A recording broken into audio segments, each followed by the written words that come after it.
Բարև ձեզ հետ բժշկուհի Արմինե Դավթյանն է և այսօր միասին կպարզենք ինչ է իրենից ներկայացնում ակտիվացված մասնակի թրոմբոպլաստինային ժամանակը։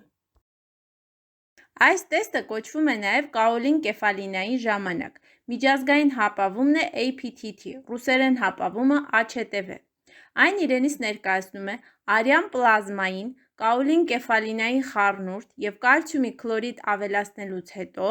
արյան մակարդուկի առաջացման ժամանակը։ Երբ է ցուցված այս հետազոտությունը։ Առաջին՝ սկրինինգային նպատակով։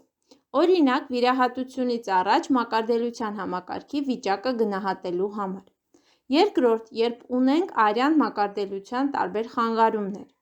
Երրորդ, հակամակարդիչ բուժման ընթացքում դեղաչափի ընտրության և հսկողության նպատակով։ APTT տեստի համար հանձնվող կենսանմուշն է երակային արյունը։ Ժամանակի երկարումը խոսում է հիպոկոագուլյացիայի և արյունահոսության հակվածության մասին։ Այսքանը, առողջ եղեք և տեղեկացված։